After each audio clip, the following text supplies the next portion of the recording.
7월 둘째 주 끈질긴 추적 끝에 그는 마침내 부인할 수 없는 단서를 손에 넣었다. 금융정보분석원 내부에서 은밀히 작성된 메모 파일이었다. 정치권 핵심 관계자 3명의 배우자 명의로 된 차명 계좌에서 불과 닷새 전 국내 주식과 펀드 전량이 감쪽같이 현금화되어 해외 지사로 송금되었다는 기록이었다. 제보자는 극도의 두려움을 느낀 듯 오프라인 만남을 완강히 거부했고 추적이 불가능한 해외 우회 메일로 암호화된 파일만을 던져놓고 사라졌다. 강민주는 떨리는 손으로 파일을 다운받았다. 파일을 열기 전 민주는 한참을 마우스에 손을 얹은 채 움직이지 못했다. 마치 시간이 멈춘 듯 했다. 마음의 준비를 마친 후 파일을 열었다. 열어보고 또 열어보았다. 3번을 반복해서 교차 검증했지만 화면에 찍힌 천문학적인 숫자와 거래 일시는 토시 하나 틀리지 않고 같았다. 우연의 일치라는 변명이 비집고 들어갈 틈이 없는 완벽한 계획이었다. 그날 밤 그는 밤을 새우며 기사를 써내려갔다. 미사오구는 필요 없었다. 오직 객관적인 지표와 자금의 이동 경로만을 건조하게 나열했다. 기사의 제목은 단순하고 명료했다. 그들은 알고 있었다. 송고 버튼을 누른 건 새벽 3시였다.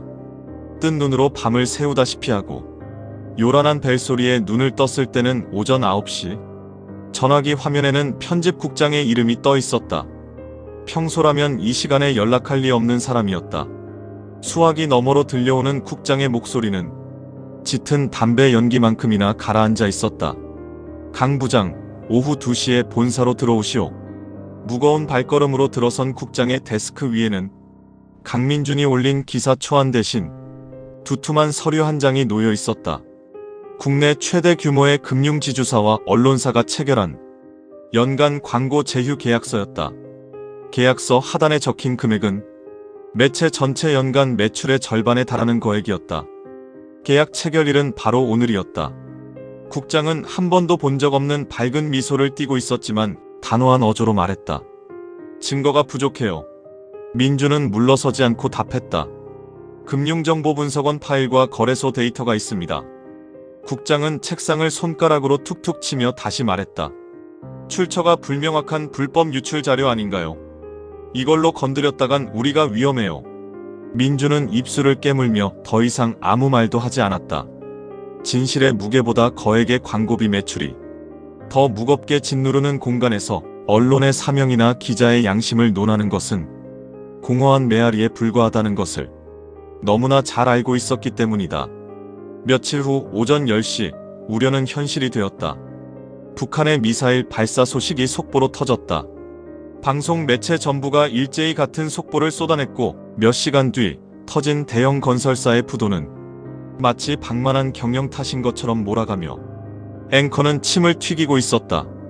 대중의 시선이 뉴스에 쏠린 사이 코스피 시장에서는 대형주들이 폭포수처럼 쏟아져 내리기 시작했다. 장중 지수가 무려 800포인트나 증발하는 그야말로 대폭락이었다. 시장의 붕괴를 막기 위한 서킷 브레이커가 2번이나 발동되며 거래가 멈췄지만 공포에 질린 투매 행렬을 막기엔 역부족이었다. 빚을 내서 투자했던 개인 투자자 31만 명의 계좌에서 증거금 부족으로 인한 반대 매매가 단 하루 만에 기계적으로 처리됐다. 평생을 바쳐 모은 누군가의 집, 자식의 결혼 자금이 모니터 위에서 붉은색 숫자로 깜빡이다가 영원히 사라진 것이다. 방송과 신문에서는 연일 속보와 단독을 쏟아내며 전 세계에 퍼진 전쟁의 공포와 글로벌 경기 침체, 그리고 폭락의 원인으로 투자자들의 심리적 패닉을 원인으로 지목했다. 전문가라는 인간들은 화면에 나와 시장의 조정 기간이 왔다며 떠들어댔다. 하지만 그 수많은 보도 중 어디에서도 기관들의 수상한 선물 매도 포지션 이야기는 단 한마디도 나오지 않았다. 유령법인 이야기도, 폭락 직전 탈출한 권력자의 차명 계좌 이야기도, 자본이 짜놓은 거대한 매트릭스 안에서 대중은 그저 불가항력적인 자연재해를 당한 것처럼 무력하게 뉴스에 집중할 뿐이었다. 민주는 자신의 개인 블로그에 접속해 밤새 썼던 글을 그대로 게재했다. 제목은 여전히 같았다. 그들은 알고 있었다. 여의도 시스템의 민낯을 고발하는 전직 펀드 매니저의 날카로운 분석은 순식간에 인터넷을 타고 번져나갔다. 단 6시간 만에 조회수 10만 건을 돌파하며 사람들의 눈을 뜨게 만들고 있었다. 그러나 7번째 시간에 접어들 무렵 민준의 블로그 페이지는 갑작스러운 접속 오류 화면으로 바뀌어 버렸다. 서비스 제공업체의 임시 서버 점검이라는 안내 문구만이 덩그러니 떠 있을 뿐이었다. 그 알 수 없는 차단 상태는 사흘이 지나도록 풀리지 않았다.